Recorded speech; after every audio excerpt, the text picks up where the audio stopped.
Video बना रहे हैं मल्टीपल चॉइस क्वेश्चंस के ऊपर। मल्टीपल चॉइस जो क्वेश्चंस होते हैं ना, ये आपको हेल्प करते हैं कंसेप्ट्स को अंडरस्टैंड करने में, बेसिकली क्वेश्चन पेपर को अंडरस्टैंड करने में, टॉपिक को अंडरस्टैंड करने में, राइट। ये इससे ना आपको एक यूजफुल टूल है ये एजुकेशन के लिए। आपको असेसमेंट इमीडिएट आपको पता लग जाती है। अगर आपको एमसीक्यूज में ठीक नंबर मिल गए, आपको ठीक तरह से सारे एमसीक्यूज आते हुए, इसका मतलब जो चैप्टर है ना उसके बेसिक कंसेप्ट्स आपको क्लियर हैं। अब आपको डिटेल स्टडी करनी है। डिटेल स्टडी में भी आपको कुछ ही क्वेश्चंस हैं जो 6 नंबर के या 4 नंबर के या 3 नंबर के आते हैं, जिसके हिसाब से आपको स्टडी करनी होती है। अदरवाइज आपको एमसीक्यू से क्लैरिटी हो जाती है कि हाँ मुझे टॉपिक्स आते हैं या अभी इनमें और प्रेपरेशन की ज़रूरत है। So let's move to the first part. So मेरा पहला एमसीक्यू है। अब एमसीक्यू करने का एक तरीका होता है, वो क्या तरीका है? सो एमसीक्यू सॉल्व करने का तरीका क्या है? आपको क्वेश्चन को थॉरली पढ़ना है, उसको एनालाइज करना है। सिर्फ क्वेश्चन नहीं, आंसर्स के ऑप्शंस को एनालाइज करना है। सो बेस्ट फिट ऑप्शन ढूंढना है आपको। सो एलिमिनेशन मेथड भी यूज़ करना है। केबीसी खेला है ना आपने?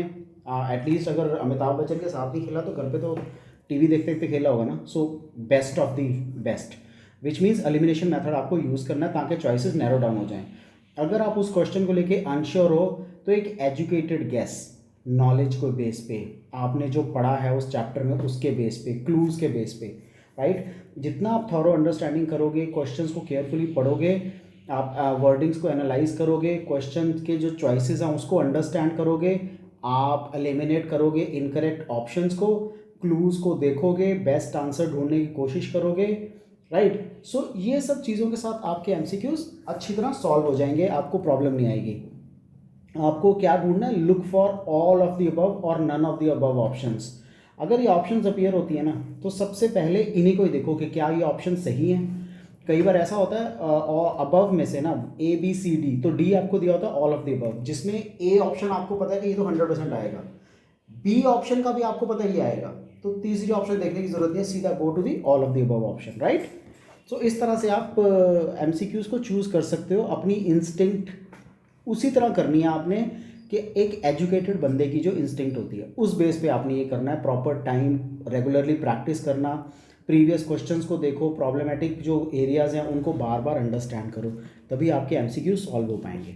सो इसी तरीके से हम एमसीक्यू सॉल्व करेंगे, ये जो हम प्रैक्टिस कर रहे हैं। So which of the following method is also called as net output method of measuring the national income. अब नेशनल इनकम को मेजर करने का net output method, value added method को बोलते हैं हम। सो वैल्यू एडेड मेथड का दूसरा नाम है ग्रॉस वैल्यू एडेड और net value added method, right. ये तो पढ़ने की भी जरूरत नहीं है हमें। इंडियाज फाइनेंशियल ईयर, अब जिसको ये नहीं आता ना वो तो मतलब अकाउंटिंग और इकोनॉमिक्स में सब्जेक्ट ही ना ले, राइट। सो इंडिया का जो फाइनेंशियल ईयर है वो 1 अप्रैल से 31 मार्च तक होता है। As per the value added method क्या चीज़ हम ऐड नहीं करते वैल्यू एडेड मेथड में? So production for self production, imputed rent, brokerage earned by selling second hand goods, sale of second hand goods. अब अगर आपने प्रिकॉशंस पढ़े हैं ना वैल्यू एडेड के, तो आपको आसानी से पता लग जाएगा sale of second hand goods को हम ऐड नहीं करते बिकॉज वो फर्स्ट टाइम ऐड हो चुके हैं। अब उनमें सिर्फ ट्रांसफर ऑफ ओनरशिप हुआ है और कुछ नहीं, right. Next is sales plus change in stock, किसके बराबर होता है? Sales plus change in stock, ये फॉर्मूला है वैल्यू ऑफ आउटपुट का, ठीक है। बेसिक चैप्टर पढ़ के ये अंडरस्टैंडिंग है।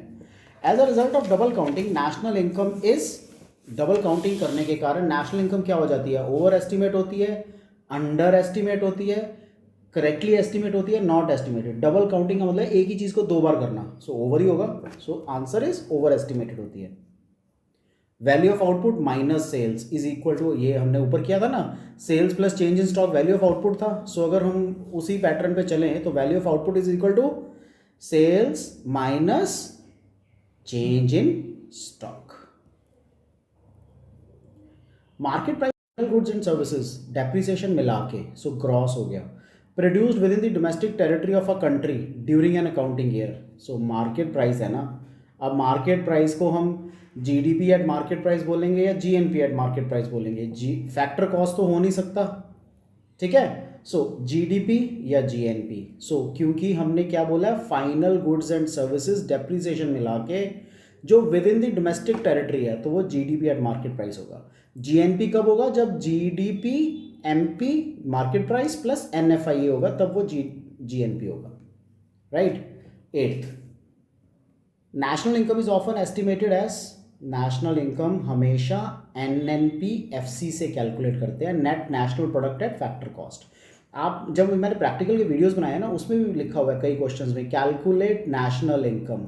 सो इसका मतलब क्या फाइंड आउट करना है हमें, net national product at factor cost.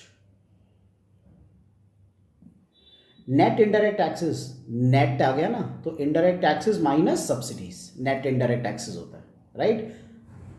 Next, financial help to a victim, financial help to a victim one sided unilateral payment है, इसलिए ट्रांसफर पेमेंट का पार्ट है ये। Which one leads to factor cost, factor cost में क्या क्या होता है, फैक्टर कॉस्ट में होता है market price minus net indirect taxes, क्योंकि मार्केट प्राइस बड़ा है ना, सो उसी में से हम अगर NIT माइनस करेंगे तभी फैक्टर कॉस्ट आएगा। हाउस होल्ड इन्वेंट्री इज, ये तो हमें पता है कि स्टॉक कंसेप्ट होता है, not included in national income का पार्ट नहीं होता। So both A and B are correct, right. Stock concept तो हमें 100% है, household inventory stock concept है, लेकिन जब हम स्टॉक की डेफिनेशन भी करते हैं तब भी यही आता है, not included in national income, right. National income में हम इंक्लूड नहीं करते हाउस होल्ड इन्वेंट्री को। 13, gross domestic capital formation, gross domestic capital formation is the sum total of, किसका सम टोटल है gross domestic capital formation, expenditure on fixed asset, gross domestic capital formation and change in stock, net domestic capital formation plus inventory investment plus depreciation. So दोनों हैं, right. Gross domestic fixed capital formation and change in stock, B and C, both B and C, so D is right. So B भी है और C भी है, net domestic capital formation और उसमें depreciation add कर लेंगे तो ग्रॉस डोमेस्टिक कैपिटल फॉर्मेशन बन जाएगा, inventory investment change in stock, right. So दोनों है। 14th, which of the following is not an element of final consumption expenditure, final consumption expenditure का कौन सा not an element of final consumption expenditure का element नहीं है, expenditure on raw material final consumption expenditure का part नहीं होता। तो ये हमें कैसे पता, क्योंकि गवर्नमेंट फाइनल कंजम्पशन एक्सपेंडिचर होता है, house hold final consumption expenditure भी होता है, चाहे वो फूड पे हो या एजुकेशन पे हो, लेकिन रॉ मटेरियल इंटरमीडिएट कंजम्पशन है ना, तो इसलिए वो पार्ट नहीं होता। 15th, difference between closing stock and opening stock किसी भी अकाउंटिंग ईयर में, इसको हम क्या बोलते हैं, इसको हम बोलते हैं change in stock. Which of the following is not included in inventory statement, change in the stock of finished goods inventory का पार्ट नहीं है, stock of semi finished goods, change in the stock of raw material and change in the sales during the year. So answer is change in the sales during the year, inventory का part नहीं होता, जो भी change in sales हो गया। Which of the following is not part of final expenditure, final expenditure का part कौन सा नहीं है इसमें, consumer goods purchase by the government ये है, consumer goods exported to rest of the world net exports हो गया, ठीक है, गवर्नमेंट फिक्स्ड हो गया ये भी है। So seeds purchase by the farmers intermediate consumption है, तो ये उसका पार्ट नहीं है, राइट। इन सब के आंसर्स यहाँ पे दिए हुए हैं नेक्स्ट स्लाइड में, सो आपके बेनिफिट के लिए ये आंसर्स ऑलरेडी मेंशन्ड है। Next, the question on questions from the chapter money, which of the following is not a function of money, money के फंक्शंस कौन से नहीं है, मीडियम ऑफ एक्सचेंज है, स्टोर ऑफ वैल्यू है, unit of account of money and source of credit नहीं, right. So C is the answer.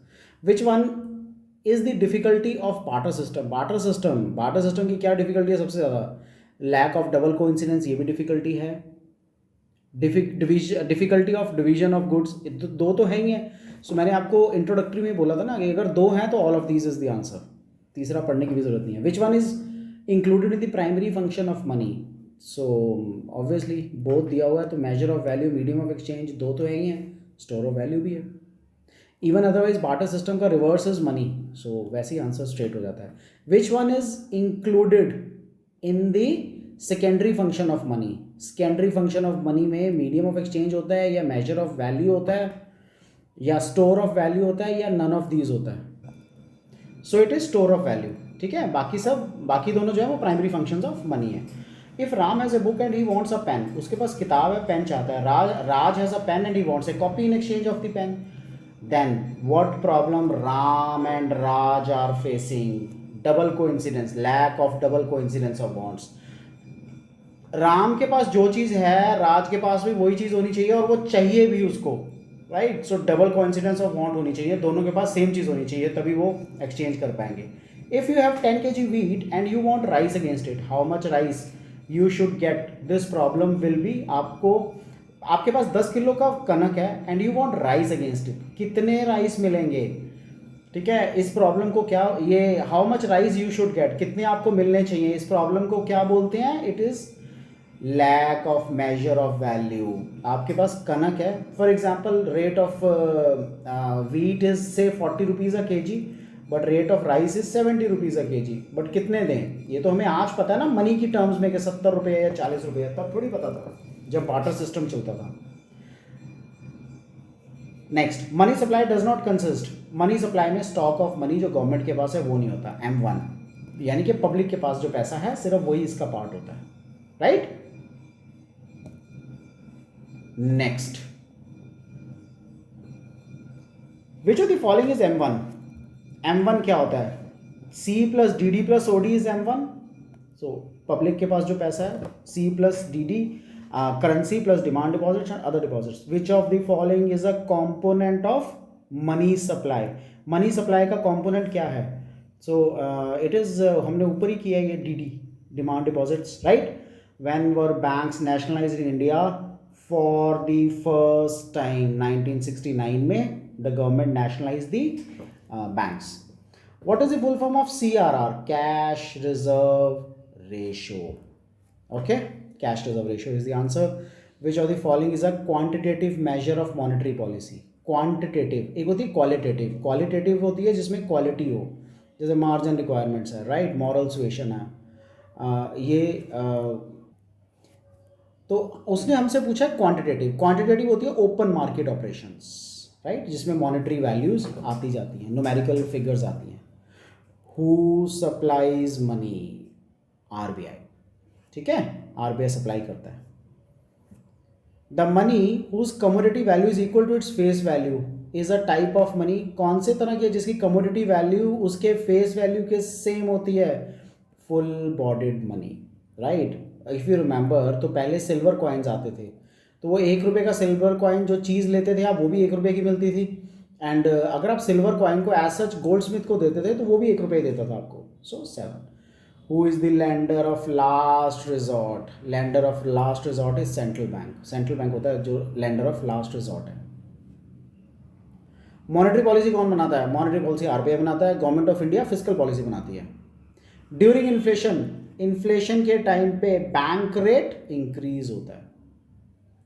During deflation, statutory liquidity rate decrease होता है डिफ्लेशन के टाइम पे. Who is the custodian? क्योंकि क्या होता है कि जितना लिक्विडिटी रेट कम होगा ना उतनी लिक्विडिटी इंक्रीज होगी. Who is the custodian of foreign currency? Reserve bank of India is the custodian for foreign currency. Which account page high rate of interest? Demand deposit देता है, FD देता है, या current account देता है? सो FD, fix deposit हमेशा ज़्यादा rate of interest देता है, बिकॉज ये फिक्स्ड होता है. इसमें से आप पैसा विड्रॉ नहीं कर सकते हो एक बार डिपॉजिट कराने के बाद, after a period of time ही कर सकते हो जिस टाइम के लिए आपने वो लिया है. Credit multiplier 1/CRR credit multiplier होता है जी. क्रेडिट कंट्रोल, क्रेडिट को कंट्रोल करना. क्रेडिट को कंट्रोल करने का मतलब है extension of credit control and contraction of credit control. So दोनों क्रेडिट कंट्रोल के part. Okay, so it is C, both A and B. Next, MPC किसके इक्वल होता है? MPC marginal propensity to consume, change in consumption divided by change in income. C. अगर C 250 है, Y 1000 है, APC कितना होगा? Average propensity to consume क्या होगा? C/Y. सो C/Y जब हम करेंगे, लेट मी कैलकुलेट, ये तो कैलकुलेट करने की जरूरत नहीं है. 250 by 1000 is 0.25. Saving function is the formal relationship. किस किस के बीच में होता है सेविंग फंक्शन? सेविंग के बीच में और इनकम के बीच में. Propensity to save is the propensity, हम कहते हैं ना मार्जिनल प्रोपेंसिटी या average propensity to, propensity to save क्या है, ratio of savings to income. So save है ना, इसलिए saving vis the income. APS, average propensity to save is equal to saving over income, saving over income. 6 MPS 0.4 है, change in Y is 1000, what will be, उसने I believe consumption पूछा है, so MPS sorry marginal propensity to save पूछा होगा। So क्योंकि MPS is 0.4 and change in income is 1000, so उसने savings पूछा होगा कितनी है। नेक्स्ट, एमपीएस अगर 60% है तो एमपीसी क्या होगा, एमपीएस अगर 60% है तो एमपीसी 40% होगा। Why, because MPC plus MPS is equal to 1, जैसे एपीसी प्लस एपीएस 1 होता है ना, similar. So which of the following is correct, MPS plus MPC is 1, MPS is 1 minus MPC, so ये भी ठीक है। सो विच मीन्स अगर ये भी ठीक है और ये भी ठीक है तो दो तो वैसे ही ठीक है, हमें तीसरा अंडरस्टैंड करने की जरूरत ही नहीं है। So it answer will be all of the above. 8th का डी, एग्रीगेट डिमांड कैसे एस्टिमेट करते हैं हम, एग्रीगेट डिमांड होती है private consumption expenditure, government consumption expenditure, private investment expenditure and net exports, चारों को ऐड करके। If C is 250 and Y is 1000, average propensity to consume कितना होगा, C over Y. So 250 by 1000, it will be 0.25. Which of the following is correct? ये I think same question आ गया। MPC plus MPS is 1, MPC is 1 minus MPS, MPS ये, so all of the above is the answer.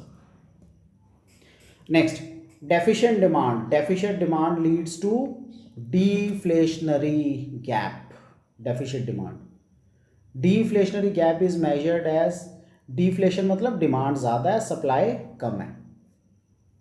Which of the following does not lead to fall in aggregate demand, aggregate demand नहीं गिरता। ये कौन सी situation होती है, जब imports fall होते हैं तब एग्रीगेट डिमांड गिरता नहीं है।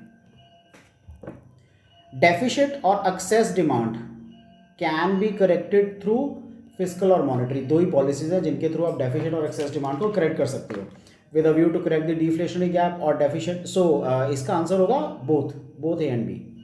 With a view to correct the deflationary gap और deficit demand, which of the following fiscal policy measures should be adopted.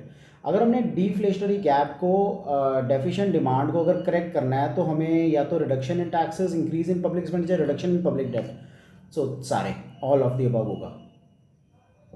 Okay, of the following what are the quantitative measures, quantitative not qualitative, monetary policy के quantitative कौन से होते हैं, quantitative मतलब quality oriented, ठीक है।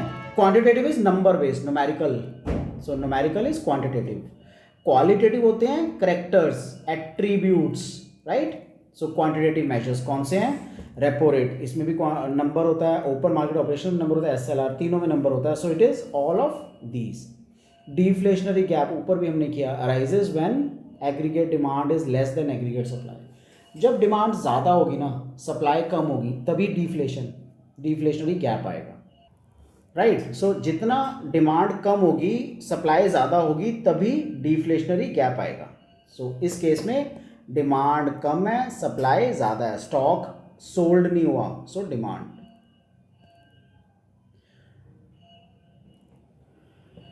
विच one of the following is an indirect tax. So indirect यानी कि जिसमें लाइबिलिटी जो है वो आपके ऊपर नहीं होती, that is indirect tax. So excise duty is an indirect tax, sorry.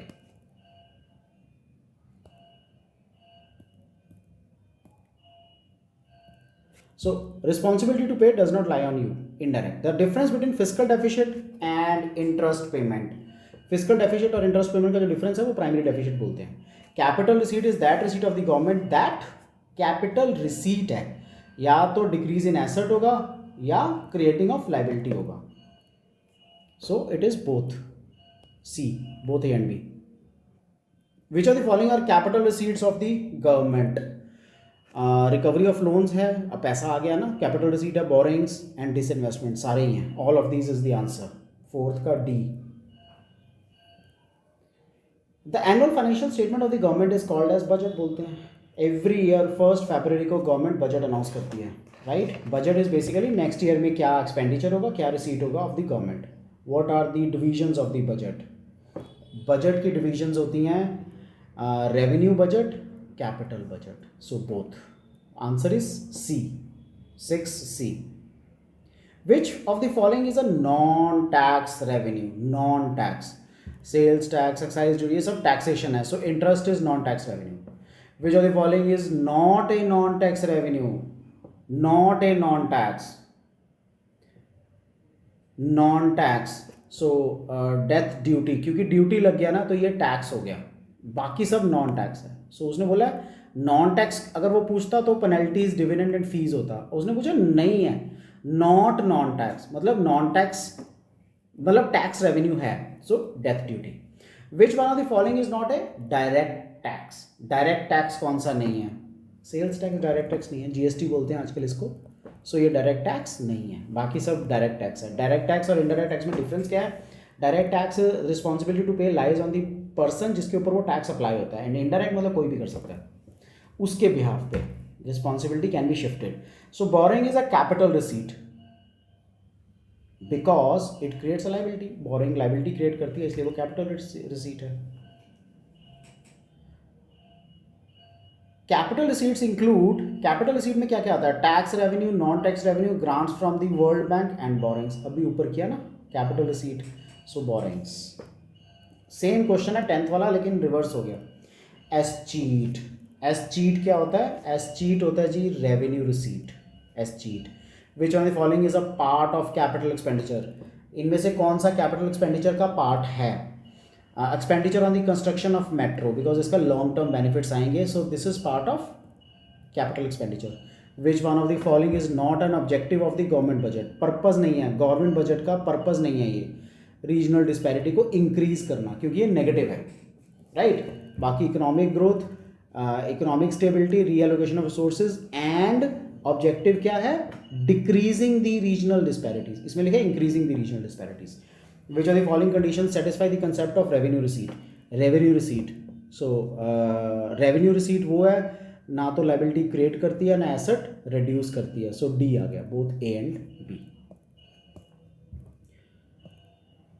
Next, what is the relationship between demand for foreign exchange and exchange rate? Demand for foreign exchange and exchange rate. जितनी foreign exchange की demand बढ़ेगी उतना exchange rate increase होगा, right?